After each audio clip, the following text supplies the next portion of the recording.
ہیں اللہم اجعل ابا بکر معیہ فی درجتی یوم القیامہ، اے اللہ قیامت کے دن ابو بکر کو جنت میں میرے ساتھ جگہ عطا فرما۔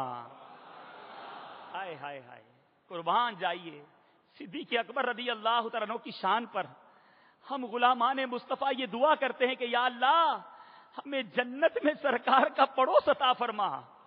اور صدیق اکبر کی شان کیا ہے کہ میرے آقا دعا کرتے ہیں کہ یا اللہ صدیق اکبر کو جنت میں میرا ساتھ نصیب فرما۔ یہ شان ہے صدیق اکبر رضی اللہ تعالیٰ عنہ کی۔ اے میرے پیارے اور محترم اسلامی بھائیوں، ذرا غور تو کیجئے صدیق اکبر رضی اللہ تعالیٰ عنہ کس طرح غار ثور میں سرکار علیہ الصلوۃ والسلام پر قربان ہونے کے لیے تیار، یار کے نام پہ مرنے والا، سب کچھ صدقہ کرنے والا، یار کے نام پہ مرنے والا، سب کچھ صدقہ کرنے والا، منزل صدق و عشق کا رہبر سیدنا صدیق اکبر، انگوٹھا رکھا سانپ کے بل پر، زہر کا صدمہ سہ لیا دل پر، انگوٹھا رکھا سانپ کے بل پر، زہر کا صدمہ سہ لیا دل پر، یہ سب کچھ ہے خاطر دل بر سیدنا صدیق اکبر۔ اے میرے پیارے اور محترم اسلامی بھائیوں، اور آگے سنیے خصائص الکبریٰ میں ہے کہ نبی کریم صلی اللہ تعالی علیہ وسلم جب غار میں داخل ہوئے تو اللہ تعالیٰ نے ایک درخت کو حکم دیا، اس نے حضور اکرم صلی اللہ تعالی علیہ وسلم کے آگے ہو کر پیارے آقا کو چھپا لیا۔ پھر اللہ تعالیٰ نے مکڑی کو حکم دیا، اس نے غار کے آگے جالا تن دیا۔ اللہ تعالیٰ نے 2 جنگلی کبوتروں کو حکم دیا، وہ غار کے منہ پر آ کر بیٹھ گئے۔ تعاقب میں آنے والے کفار میں سے ایک غار کے قریب آیا اور وہ واپس چلا گیا۔ ساتھیوں نے کہا تم نے غار میں کیوں نہیں دیکھا؟ اس نے کہا کہ غار کے منہ پر 2 کبوتر بیٹھے تھے، میں نے ان کو دیکھا تو سمجھ گیا کہ غار میں اور کوئی نہیں ہے۔ سبحان اللہ، نبی کریم صلی اللہ تعالی علیہ وسلم نے جب یہ دعا سنی تو کبوتروں کے لیے دعا فرمائی اور ان پر علامت لگائی، اور وہ کبوتر حرم چلے گئے، حرم شریف پہ چلے گئے اور وہاں جا کر بچے دیے۔ اللہ تعالی ہم سب کو بار بار حرمین طیبین کی بعد اب حاضری عطا فرمائے۔ آج بھی چلے جائیے، جس پرندے کو کعبہ مشرفہ تک رسائی ہے، جس پرندے کو آج بھی گنبد خضرا کی چوکھٹ چومنے کا موقع ملتا ہے، وہ کبوتر ہی ہیں۔ قربان جائیے، مصطفیٰ کریم کی دعا ایسی ان کبوتروں کو ملی ہے کہ آج بھی حرم پاک کے وہ بوسے لے رہے ہیں۔ اے میرے پیارے اسلامی بھائیوں، ایک شاعر کیا خوب لکھتا ہے کہ کعبے کے اوپر سے جاتے نہیں ہیں، کس کو ادب یہ سکھاتے نہیں ہیں، کتنے مؤدب ہیں یہ کبوتر، اللہ اکبر اللہ اکبر، کتنے مؤدب ہیں یہ کبوتر، اللہ اکبر اللہ اکبر۔ صلو علی الحبیب۔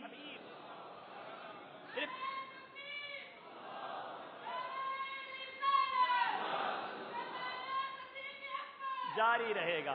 اب غور طلب بات یہ ہے کہ حضرت صدیق اکبر رضی اللہ تعالیٰ عنہ نے اپنی جان کی پرواہ نہ کی، حالانکہ جان بچانا تو فرض ہے۔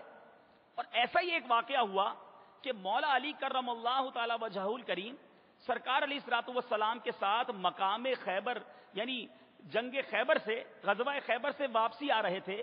منزل صحبہ کا مقام ہے، پیارے آقا علیہ الصلوۃ والسلام نے عصر کی نماز ادا کی اور مولا علی کرم اللہ تعالی وجہہ الکریم کے مبارک زانو پر آرام فرمانے لگے۔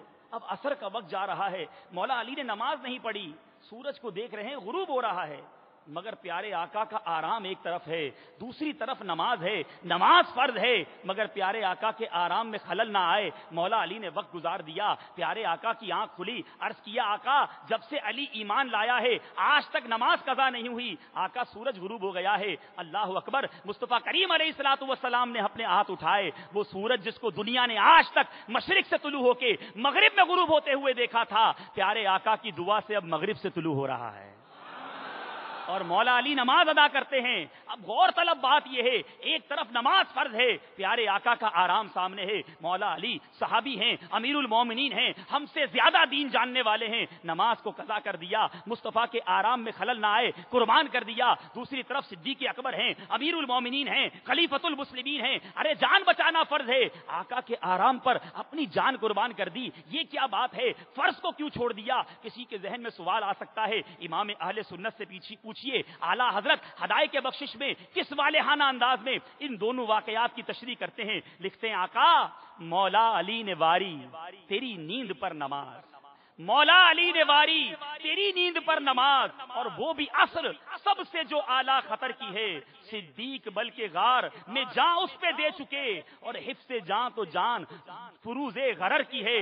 ہاں تو نے ان کو جان انہیں پھیر دی نماز. ارے انہوں نے جان تو دے دی، آقا آپ نے انہیں جان واپس کر دی. لعاب دہن اپنا لگا دیا، صدیق اکبر کو جان دے دی. آپ نے دعا کی، سورج واپس آیا، علی کو نماز لوٹا دی. ہاں تو نے انہیں جان انہیں پھیر دی نماز. پر وہ تو کر چکے جو کرنی بشر کی ہے.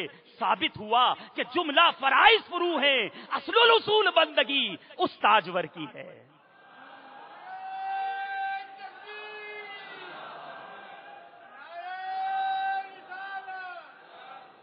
ارے جس سے مصطفیٰ کریم راضی ہو جائیں، جس سے آقا راضی ہو جائیں، تو غلام کا کام ہی یہی ہے، اپنے آقا کو راضی کر لے، رب بھی راضی ہو جائے گا.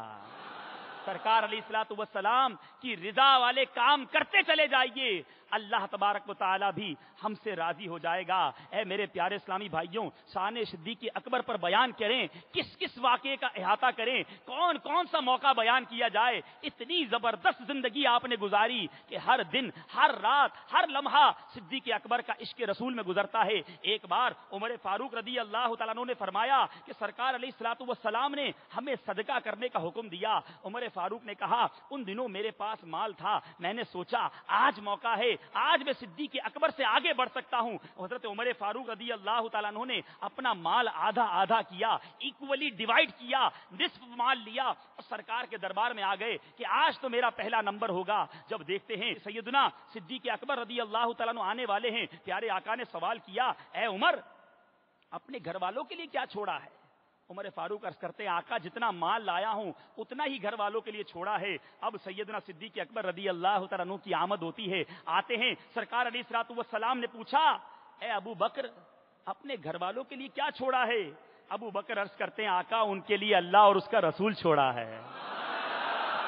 آقا آپ مال مانگے اور ابو بکر اپنے گھر پر کچھ چھوڑ کر آ جائے. حضرت عمر فرماتے ہیں واللہ خدا کی قسم میں کسی کام میں ابو بکر سے سبقت نہیں لے جا سکتا. پروانے کو چراغ تو بلبل کو پھول بس، پروانے کو چراغ تو بلبل کو پھول بس، صدیق کے لیے ہے خدا کا رسول بس. یہ حال تھا. اور میرے پیارے اسلامی بھائیوں، ہجرت کی رات بھی نبی پاک صلی اللہ علیہ وسلم کی خاطر اپنے گھر کا سارا سامان سیدنا صدیق اکبر ساتھ لے کر چلے. اے میرے پیارے اور محترم اسلامی بھائیوں، صدیق اکبر وہ کامل عاشق تھے، عاشق اکبر تھے کہ اپنی ذات، اپنا گھر بار، اپنا مال، اپنی جان، سب چیزوں سے زیادہ پیارے آقا سے پیار کرتے. اور یہی کامل مومن ہونے کی دلیل ہے. آج ہم سوچیں، ہم بھی عشق رسول کا دعویٰ کرتے ہیں، مگر جب مال کمانے کا وقت آتا ہے کس کو ترجیح دیتے ہیں؟ مال کما لیتے ہیں یا یہ دیکھتے ہیں کہ سرکار نے کیا فرمایا ہے؟ جب ہمیں جناب اپنی اولاد کا وقت آتا ہے، اولاد اور گھر بار سامنے ہوتا ہے، اور دوسری طرف عشق رسول کے تقاضے ہوتے ہیں، ہم اپنے گھر، اپنی اولاد، اپنی مال، اپنے خاندان کو فوقیت دیتے ہیں. یا سرکار علیہ الصلوۃ والسلام کے جو عشق کی پکار ہے اس پر لبیک کہتے ہیں. ارے صدیق اکبر نے پریکٹیکل کر کے بتایا کہ اگر عاشق بننا ہے، سرکار پر قربان ہونا ہے تو کیسے ہوا جائے. حضرت عبد الرحمن بن ابی بکر رضی اللہ تعالیٰ عنہ غزوہ بدر کے موقع پر، حضرت ابو بکر صدیق کے بیٹے ہیں، ابھی مسلمان نہ ہوئے تھے، اور غزوہ احد کے موقع پر اپنے والد سے کہنے لگے میں نے یوم احد آپ کو دیکھا مگر میں نے آپ سے درگزر کیا. احد کی جنگ والے دن میں نے آپ کو دیکھا تھا، چاہتا تو آپ پر حملہ کر لیتا مگر آپ کو چھوڑ دیا. اللہ اکبر. صدیق اکبر کیا کہتے ہیں؟ اے بیٹے لیکن اگر میں تجھے دیکھ لیتا تو ہرگز زندہ نہ چھوڑتا، کیونکہ اس وقت تم میرے آقا کے دشمن بن کر میرے سامنے آئے تھے. کہ میرے آقا کا جو دشمن ہو چاہے وہ میرا عزیز کیوں نہ ہو. پیغام صدیق اکبر یہی ہے کہ آج اگر ہمارے سامنے ہمارا عزیز آ جائے، ہمارا چاہنے والا آ جائے، ہمارا مال آ جائے، ہماری دولت، ہمارا اسباب، ہمارا اسٹیٹس، سب کچھ آ جائے، اور دوسری طرف سرکار علیہ الصلوۃ والسلام کے عشق کی پکار ہو، ہم نے کس بات پر لبیک کہنا ہے؟